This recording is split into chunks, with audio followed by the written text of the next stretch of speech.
Welcome back to cherry vlogs Kannada. ನಾನು ಸರಸ್ವತಿ. ಎಲ್ಲರೂ ಹೇಗಿದ್ದೀರಾ? ಚೆನ್ನಾಗಿದ್ದೀರಾ? ನಾವು ಕೂಡ ತುಂಬ ಚೆನ್ನಾಗಿದ್ದೀವಿ ಅಂತ ಹೇಳ್ತಾ ಇವತ್ತಿನ ವೀಡಿಯೋನ ಮಾಡ್ತಾ ಇದ್ದೀನಿ. ವೀಡಿಯೋ ಸ್ಟಾರ್ಟ್ ಮಾಡೋದಕ್ಕೂ ಮುಂಚೆ ಇನ್ನೂ ಯಾರೆಲ್ಲ ನನ್ನ ಚಾನಲ್ನ ಸಬ್ಸ್ಕ್ರೈಬ್ ಮಾಡಿಲ್ಲ, ಪ್ಲೀಸ್ ಸಬ್ಸ್ಕ್ರೈಬ್ ಮಾಡಿ, ಸಪೋರ್ಟ್ ಮಾಡಿ. ಹಾಗೆ ಪಕ್ಕದಲ್ಲಿರೋ ಬೆಲ್ ಐಕನ್ನ ಕ್ಲಿಕ್ ಮಾಡೋದ್ರಿಂದ ನಾನು ಮಾಡೋ ಹೊಸ ವೀಡಿಯೋಗಳ ನೋಟಿಫಿಕೇಷನ್ ಫಸ್ಟ್ ನಿಮಗೆ ಬರುತ್ತೆ. ಸೊ ವೀಡಿಯೋನ ಸ್ಕಿಪ್ ಮಾಡದೆ ಕೊನೆಯವರೆಗೂ ನೋಡಿ. ಇವತ್ತಿನ ಈ ವಿಡಿಯೋದಲ್ಲಿ ಸರಿಯಾದ ರೀತಿಯಲ್ಲಿ ಯಾವ ರೀತಿ ಮನೆಗೆ ಧೂಪನ ಹಾಕೋದು, ಅಂದರೆ ಸಾಂಬ್ರಾಣಿ ಹಾಕೋದು ಅಂತ ತಿಳಿಸ್ಕೊಡ್ತಾ ಇದ್ದೀನಿ. ಹಾಗಾದರೆ ಬನ್ನಿ ವಿಡಿಯೋನ ಸ್ಟಾರ್ಟ್ ಮಾಡೋಣ. ಇವಾಗ ಮಾರ್ಕೆಟ್ಗಳಲ್ಲಿ ಕೆಮಿಕಲ್ ಮಿಕ್ಸ್ ಇರೋವಂಥ ಕೆಲವೊಂದು ಧೂಪದ ಸ್ಟಿಕ್ಸ್ಗಳೆಲ್ಲ ಸಿಗುತ್ತೆ, ಕಪ್ ಸಾಂಬ್ರಾಣಿ ಅಂತ ಎಲ್ಲ ಸಿಗುತ್ತೆ. ಅದ್ರ ಬದಲಾಗಿ ನೀವೇ ಮನೆಯಲ್ಲಿ ವಿತಿನ್ 2-3 ಮಿನಿಟ್ಸ್ಗೆ ಧೂಪ ಹಾಕ್ಬೋದು. ಜಸ್ಟ್ ಒಂದು ಈ ಥರ ಚಿಪ್ಪಿದ್ರೆ ಸಾಕಾಗುತ್ತೆ, ತೆಂಗಿನ ಚಿಪ್ಪು. ನಾನು ಪ್ರತಿ ಸಲ ಇದೇ ರೀತಿಯೇ ಫಾಲೋ ಮಾಡೋ ಅಂಥದ್ದು. ನನ್ನ ಪ್ರೀವಿಯಸ್ ವಿಡಿಯೋಗಳೆಲ್ಲ ನೀವು ಕೂಡ ನೋಡಿರ್ತೀರ ಯಾವ ರೀತಿ ನಾನು ಮನೆಯಲ್ಲಿ ಧೂಪ ಹಾಕುವಂಥದ್ದು. ಧೂಪ ಹಾಕೋದು ತುಂಬಾ ಒಳ್ಳೆಯದು. ಮನೆಗೆ ಯಾವುದೇ ರೀತಿ ನಕಾರಾತ್ಮಕ ಶಕ್ತಿ ಆಗಲಿ, ಕಣ್ಣು ದೃಷ್ಟಿ ಆಗಲಿ ಯಾವುದೂ ಇರೋದಿಲ್ಲ. ಹಾಗೆ ಒಂದು ಪಾಸಿಟಿವ್ ವೈಬ್ರೇಷನ್ ಇರುತ್ತೆ ಅಂತಲೇ ಹೇಳ್ಬೋದು. ಒಂದು ಪಾಸಿಟಿವ್ ಎನರ್ಜಿ ಕೂಡ ಇರುತ್ತೆ ಮನೆಗೆ ಧೂಪ ಹಾಕೋದ್ರಿಂದ. ಇದು ನಾನು ಬಂದು ಸಾಂಬ್ರಾಣಿನ ಹಾಕೊಳ್ಳೋವಂಥದ್ದು, ಕಲ್ ಸಾಂಬ್ರಾಣಿ ಅಂತ ಬರುತ್ತೆ, ಆ ಸಾಂಬ್ರಾಣಿನ ಉಪಯೋಗಿಸ್ಕೊಂಡು ಹಾಕುವಂಥದ್ದು. ಈ ಸಾಂಬ್ರಾಣಿನ ವಾರಕ್ಕೆ ಒಂದ್ಸಲ ಬೇಕಂದ್ರೂ ಹಾಕ್ಬೋದು, ಅಥವಾ 15 ದಿನಕ್ಕೆ ಒಂದ್ಸಲ ಬೇಕಾದರೂ ಹಾಕ್ಬೋದು. ನೀವು ಮನೆ ದೇವ್ರ ವಾರ ಯಾವತ್ತು ಮಾಡ್ತೀರಾ ಆ ದಿನ ಕೂಡ ಹಾಕ್ಬೋದು. ನಾನು ಪ್ರತಿ ವಾರ ಹಾಕ್ತೀನಿ. ಶನಿವಾರ ಅಥವಾ ಮಿಡಲಲ್ಲಿ ಅಮಾವಾಸ್ಯೆ ಪೌರ್ಣಮಿ ಯಾವುದಾದ್ರೂ ಬಂತು ಅಂತ ಹೇಳಿದ್ರೆ ಆ ಸ್ಪೆಷಲ್ ಡೇಸ್ಗಳಲ್ಲೂ ಹಾಕ್ತೀನಿ. ಬಟ್ ಎವ್ರಿ ವೀಕ್ ನಾನು ಮನೆಗೆ ಧೂಪ ಹಾಕ್ತೀನಿ. ನನಗೆ ಈ ಧೂಪ ಹಾಕೊಳ್ಳೋದ್ರಿಂದ ಸ್ವಲ್ಪ ಮನೆಗೆ ಪಾಸಿಟಿವ್ ಎನರ್ಜಿ ಇರುತ್ತೆ ಅಂತಲೇ ಹೇಳ್ಬೋದು. ಸೊ ಈಗ ನಾನು ಈ ಥರ ಒಂದು ರೋಟಿ ಮೇಕರ್ನ ತರಿಸ್ಕೊಂಡಿದ್ದೀನಿ ಮೀಶೋಯಿಂದ. ಧೂಪ ಹಾಕೋಕ್ಕೆ ಅಂತ ಹೇಳ್ಬಿಟ್ಟು ಇದನ್ನು ತೊಗೊಂಡಿದ್ದೀನಿ.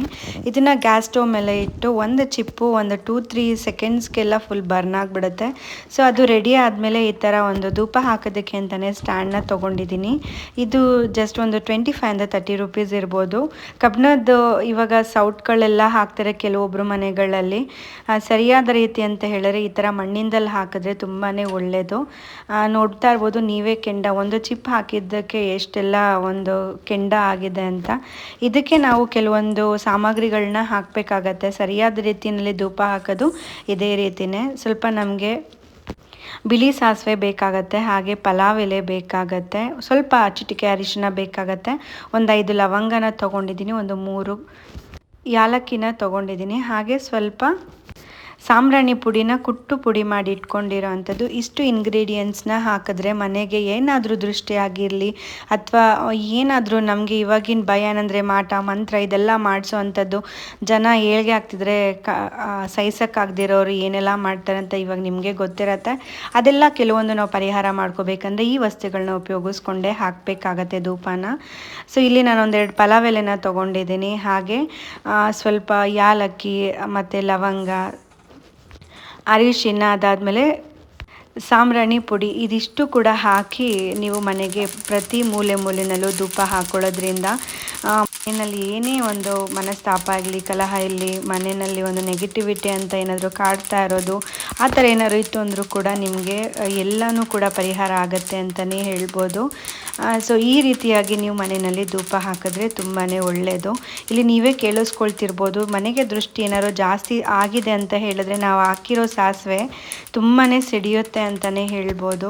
ಸೊ ಇಲ್ಲಿ ನಾನು ಕೂಡ ಇವತ್ತು ಶುಕ್ರವಾರ ಆಗಿರೋದ್ರಿಂದ ಧೂಪನ ಹಾಕಿದ್ದೆ. ಸೊ ಅದೇ ಒಂದು ನಿಮಗೆ ಒಂದು ವಿಡಿಯೋ ಮುಖಾಂತರ ಇರಲಿ, ಸರಿಯಾದ ರೀತಿಯಲ್ಲಿ ಯಾವ ರೀತಿ ಧೂಪ ಹಾಕೋದು ಅನ್ನೋದನ್ನು ತೋರಿಸ್ಕೊಡೋಣ ಅಂತ ಹೇಳಿ ಇವತ್ತಿನ ಈ ವಿಡಿಯೋದಲ್ಲಿ ನಾನು ತೋರಿಸ್ತಾ ಇದ್ದೀನಿ. ಸೊ ಪ್ರತಿ ಮೂಲೆನಲ್ಲೂ ಹಾಕ್ಬೋದು. ದೇವ್ರ ಮನೆಯಲ್ಲೆಲ್ಲ ಮೊದಲು ಹಾಕಿದ್ಮೇಲೆ ಅಡುಗೆ ಮನೆ ಮತ್ತು ರೂಮ್ಗಳು ಮತ್ತು ವಾಶ್ರೂಮು, ಅದಾದಮೇಲೆ ಮನೆಯ ಎಂಟ್ರೆನ್ಸ್ ಅಂದರೆ ದ್ವಾರ ಬಾಗಿಲು, ಇಲ್ಲೆಲ್ಲ ನೀವು ಧೂಪನ ಪ್ರತಿ ಮೂಲೆನಲ್ಲೂ ತೋರಿಸೋದ್ರಿಂದ ಏನೇ ನಮ್ಮ ಮನೆಯಲ್ಲಿ ದುಷ್ಟಶಕ್ತಿ ಇದ್ದರೂ ಕೂಡ ನಿವಾರಣೆ ಆಗುತ್ತೆ ಅಂತಲೇ ಹೇಳ್ಬೋದು. ಯಾರಿಗೆಲ್ಲ ನಿಮಗೆ ಧೂಪ ಹಾಕೋದು ಕಷ್ಟ ಅಂತ ಅನಿಸಿದ್ರೆ ನೋಡಿ ಎಷ್ಟು ಸುಲಭನಾಗಿ ಜಸ್ಟ್ ಒಂದು ತೆಂಗಿನ ಚಿಪ್ಪಲ್ಲಿ ನಾವು ಧೂಪನ ಹಾಕ್ಬೋದು ಅಂತ. ಸೊ ನೋಡಿದ್ರಲ್ಲ ವೀಕ್ಷಕರೇ, ನಿಮ್ಗೇನಾದರೂ ಈ ವಿಡಿಯೋ ಇಷ್ಟ ಆಯಿತು ಅಂದರೆ ಲೈಕ್, ಶೇರ್, ಕಮೆಂಟ್ ಮಾಡಿ. ಹಾಗೆ ಇನ್ನೂ ಯಾರೆಲ್ಲ ನನ್ನ ಚಾನಲ್ನ ಸಬ್ಸ್ಕ್ರೈಬ್ ಮಾಡಿಲ್ಲ ಪ್ಲೀಸ್ ಸಬ್ಸ್ಕ್ರೈಬ್ ಮಾಡಿ, ಸಪೋರ್ಟ್ ಮಾಡಿ. ಮತ್ತಷ್ಟು ಒಳ್ಳೆ ಕಂಟೆಂಟ್ಗಳ ಜೊತೆ ನಾನು ನಿಮಗೆ ಸಿಗ್ತೀನಿ. ಅಲ್ಲಿವರೆಗೂ ನಮಸ್ಕಾರ.